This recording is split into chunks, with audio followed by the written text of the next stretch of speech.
Assalamualaikum warahmatullahi wabarakatuh. Alhamdulillah hamdan katsiran thayyiban mubarakan fih kama yuhibbu rabbuna wa yarda. Asyhadu an la ilaha illallah wahdahu la syarika lah wa asyhadu anna Muhammadan abduhu wa rasuluh. Wa sallallahu ala nabiyyina Muhammadin wa ala alihi wa ashabihi wa man tabi'ahum bi ihsanin ila yaumiddin, amma ba'd. Ikhwani wa akhwati fillah, azani Allahu wa iyyakum. Pada tema kali ini kita akan belajar sedikit mengulang tentang sirah atau sejarah tentang penjarahan Hajar Aswad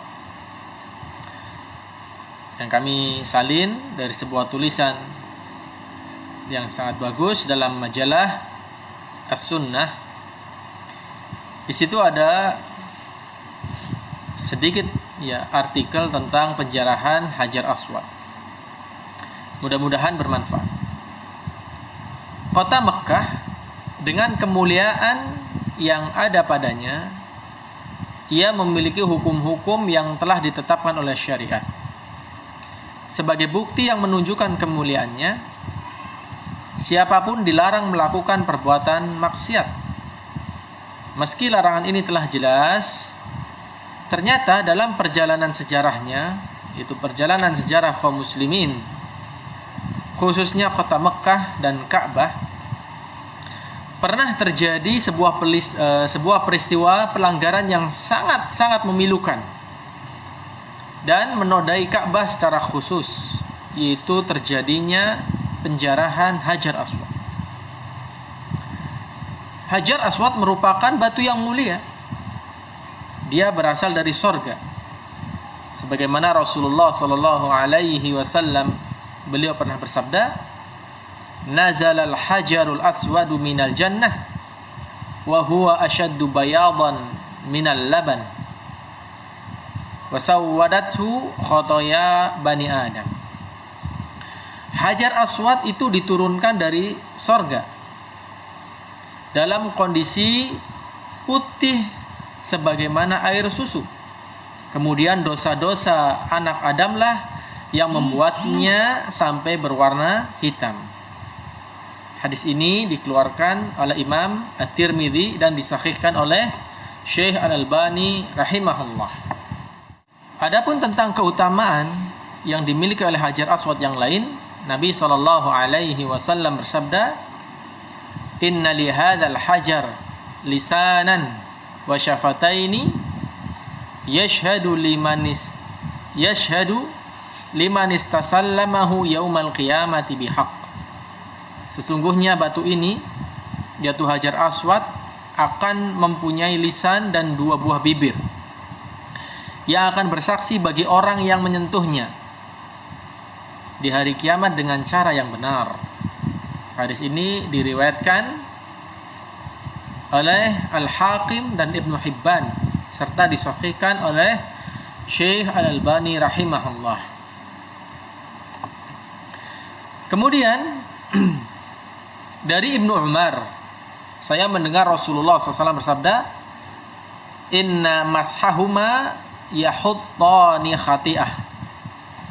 Sesungguhnya mengusap Hajar Aswad itu, mengusap keduanya, mengusap Hajar Aswad dan Rukun Yaman, akan menghapus dosa. Asar ini dikeluarkan oleh Imam An-Nasa'i rahimahullah dan dinilai sahih oleh Syekh Al-Albani rahimahullah. Jadi itulah keutamaan diantara keutamaan Hajar Aswad. Hajar Aswad dahulu berbentuk satu bongkahan besar.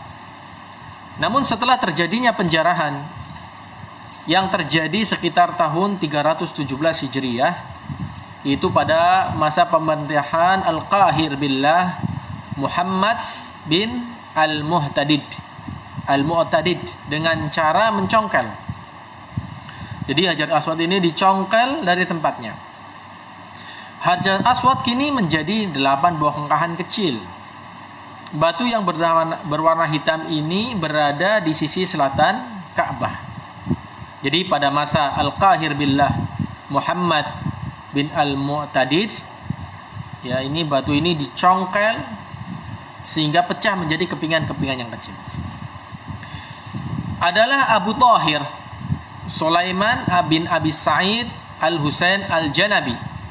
Ya, ini seorang tokoh, ya, tokoh dari kelompok sesat Qaramithah. Ya, salah satu sekte dari Syiah Ismailiyah, ya, pada masanya telah menggegerkan dunia Islam dengan melakukan kerusakan dan peperangan terhadap kaum muslimin di kota suci Makkah dan Masjidil Haram. Tidak luput pula dari kejahatannya. Perhatikan sekte Qaramithah, salah satu sekte dari sekte-sekte Syiah Ismailiyah yang berani membuat kerusakan di Masjidil Haram, ya, tanah suci kota Makkah. Dia dan pengikutnya melakukan pembunuhan. Inilah sifat asli dari orang-orang Syiah. Ya, mereka berusaha untuk membunuh kaum muslimin, merampok dan merusak rumah-rumah. Bila terdengar namanya, orang-orang akan berusaha lari dari menyelamatkan diri. Nama siapa? Abu Thahir, yang nama aslinya adalah Sulaiman bin Abu Sa'id Al-Janabi, seorang pemimpin dari sekte Qaramithah. Kisahnya pada musim haji tahun 317 Hijriah. Rombongan haji dari Irak dipimpin oleh Mansur Ad-Dailami. Ya, Mansur Ad-Dailami bertolak menuju Mekah dan sampai dalam keadaan selamat. Namun tiba-tiba pada hari Tarwiyah, yaitu 8 Dzulhijjah, orang-orang Qaramithah dari sekte Syiah Ismailiyah melakukan huru-hara, ya, melakukan kerusakan di tanah haram. Mereka merampok harta-harta jamaah haji dan menghalalkan peperangan. Jadi semua jamaah haji yang hadir dibunuh di kota suci Makkah. Sementara itu, pimpinan orang-orang Qaramithah, yaitu Abu Thahir, ya, semoga Allah membalasnya dengan balasan yang sepadan, berdiri di depan pintu Ka'bah, ya, dengan pengawalnya, menyaksikan pedang-pedang pengikutnya merajalela, menghabisi nyawa-nyawa kaum muslimin, dan dengan sombongnya dia mengatakan, ana billahi wa billahi ana, saya dengan Allah dan Allah bersama saya, bi khalqil haq wa afnihim ana, dialah yang menciptakan makhluk dan sayalah yang membinasakan mereka. Na'udzubillah. Kalimat kekufuran yang dilontarkan oleh pemimpin Syiah Al-Qaramithah. Maka masa pun berlarian, jamaah haji berlarian menyelamatkan diri. Sebagian berpegang dengan kelambu Ka'bah, namun mereka tetap menjadi korban. Pedang-pedang kaum Syiah Qaramithah ini menebas mereka. Begitu juga orang-orang yang sedang tawaf, tidak luput dari pedang-pedang kaum Syiah Qaramithah, yang kebanyakan ketika itu adalah ulama ahlu hadis yang menjadi korban kekejian dari orang-orang Syiah. Usai menuntaskan kejahatannya yang tidak terkira pada zaman itu, Abu Thahir memerintahkan pasukannya untuk mengubur jasad-jasad korban yang menjadi keganasannya di dalam sumur Zam-Zam. Sebagian lainnya dikubur di tanah haram dan di lokasi Masjidil Haram. Kubah sumur Zam-Zam dihancurkan. Dia juga memerintahkan agar pintu Ka'bah dicopot dan melepas kiswahnya. Ya, kiswah Ka'bah, penutup, ya, Ka'bah dilepas. Selanjutnya ia merobek-robeknya di hadapan pengikutnya. Dia meminta kepada salah seorang pengikutnya untuk naik ke atas Ka'bah dan mencabut talang Ka'bah. Namun tiba-tiba orang tersebut terjatuh dan mati seketika. Abu Thahir pun mengurungkan niatnya untuk mengambil talang Ka'bah. Kemudian ia memerintahkan untuk mencongkel Hajar Aswad dari tempatnya. Maka seorang laki-laki dari Syiah Qaramithah ini memukul dan mencongkel batu Hajar Aswad dengan nada yang sombong, yang menantang Allah Subhanahu wa taala. Abu Thahir sesumbar, mana burung ababil, mana bebatuan dari Sijil. Inilah sombongnya Syiah Qaramithah. Peristiwa penjarahan Hajar Aswad ini membuat Amir kota Mekah ketika itu dan keluarganya, ya tentunya didukung oleh pasukannya, mengejar pasukan dari Abu Thahir, berusaha membujuk agar Abu Thahir tidak membawa batu Hajar Aswad. Namun Abu Thahir tidak bergeming, bahkan sang Amir menawarkan seluruh harta kekayaannya. Namun ternyata Abu Thahir malah menawan sang Amir dan keluarganya serta hartanya dijadikan harta rampasan. Nauzubillah. Ya. Kemudian Abu Thahir ini pun berjalan menuju kampungnya, yaitu di Hajr, ya di kota Ahsa. Berada Hajar Aswad di situ selama 22 tahun. Jadi kota Mekah kosong dari Hajar Aswad kurang lebih selama 22 tahun. Ya, Hajar Aswad ini dipindah ke kota tempatnya Qaramitah. Menurut Al-Hafidz Ibnu Katsir, golongan Syiah Qaramitah ini membabi buta. Ya, karena mereka memang sebenarnya orang kafir zindiq, ya, orang kufar zanadiqah. Mereka berafiliasi kepada rezim Fatimiyun yang telah menancapkan hegemonianya pada tahun-tahun itu di wilayah Afrika. Ya, ini penuturan dari Al-Hafidz Ibnu Katsir. Pemimpin Syiah Qaramitah bergelar Al-Mahdi, yaitu Abu Muhammad Ubaidillah bin Maimun Al-Qadah. Sebelumnya ia seorang Yahudi, ya, profesinya adalah tukang emas. Lantas mengaku masuk Islam dan mengklaim dirinya dari kalangan syarif, yaitu keturunan Nabi Muhammad SAW. Inilah kebiasaan orang Syiah, berdusta. Maka banyak orang dari suku Barbar mempercayainya, hingga pada akhirnya ia dapat memegang kekuasaan sebagai kepala negara di wilayah tersebut. Ya, siapa namanya? Maimun Al-Qadah.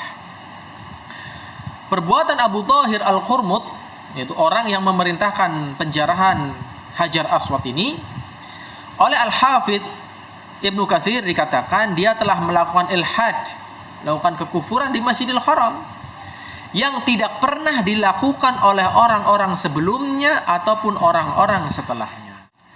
Demikianlah apa yang disampaikan oleh Imam Ibnu Katsir. Setelah 20 tahun Hajar Aswad berada di kekuasaan Abu Thahir, orang Syiah, kemudian dikembalikan. Tepatnya pada tahun 339 Hijriyah. Pada saat mengungkapkan kejadian tahun 339 Hijriyah, Al-Hafidz Ibnu Katsir menyebutkan sebagai tahun berkah. Lantaran pada bulan Dzulhijjah tahun tersebut Hajar Aswad dikembalikan ke tempatnya, yaitu di kota Mekah, di Ka'bah Baitullah. Peristiwa kembalinya Hajar Aswad sangat menggembirakan kaum muslimin. Pasalnya, berbagai usaha dan upaya untuk mengembalikannya sudah dilakukan.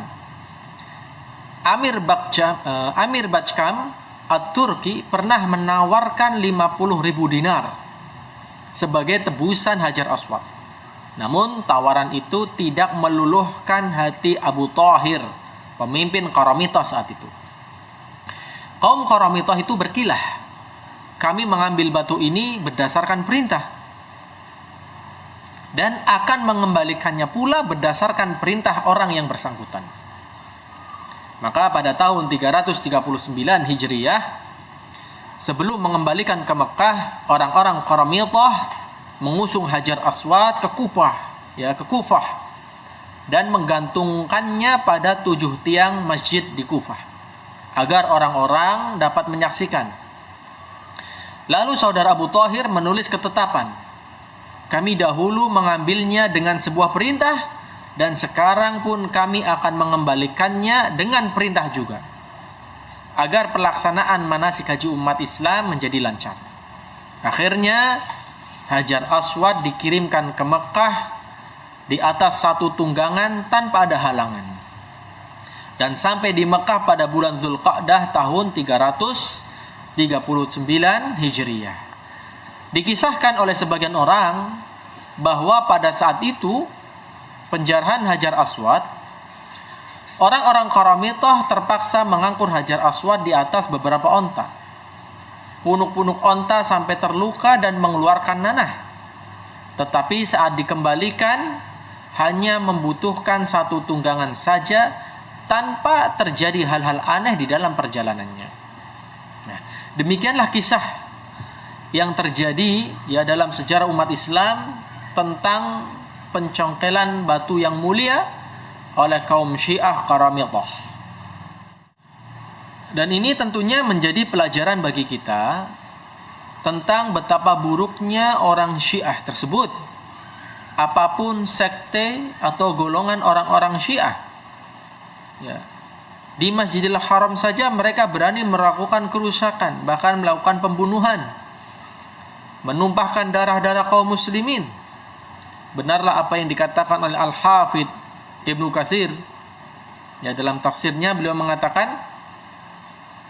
dua kelompok yang akan membuat kerusakan di muka bumi, yang pertama Syiah dan yang kedua Khawarij. Karena prinsipnya adalah yaqtuluna ahlal Islam wa yada'una ahlal awthan. Mereka akan membunuh orang Islam dan akan membiarkan hidup bebas para penyembah berhala. Jadi yang menjadi target adalah kaum muslimin. Ya. Mereka nggak tanggung-tanggung melakukan pembunuhan di Masjidil Haram, ya, melakukan kerusakan di mana-mana. Na'udzubillah. Semoga negeri kita Indonesia dilindungi dari orang-orang Syiah, dilindungi dari pemikiran-pemikiran Syiah dan pemikiran sekte-sekte yang menyimpang. Dan marilah kita ahlu sunnah wal jamaah kaum muslimin kembali kepada Al-Quran, kembali kepada hadis Nabi SAW dengan pemahaman salafus saleh, dengan pemahaman yang benar, berada di manhaj yang benar. Betapa banyak kelompok-kelompok yang menyimpang, mereka berdalil dengan Al-Quran, berdalil dengan As-Sunnah. Al-Quran dan As-Sunnahnya tidak keliru, namun yang keliru adalah pemahamannya. Sehingga kita kembali memahami Quran dan Sunnah dengan pemahaman yang benar dari pemahaman para sahabat, para imam-imam tabi'in dari generasi salaful ummah. Wallahu ta'ala a'lam bissawab. Mungkin demikian, ya, mudah-mudahan dapat memberikan pelajaran kepada kita, ya, tambahan wawasan dalam sejarah Islam. Wallahu ta'ala a'lamu bissawab. Subhanakallahumma bihamdik asyhadu an la ilaha illa anta astaghfiruka wa atubu ilaik. Assalamualaikum warahmatullahi wabarakatuh.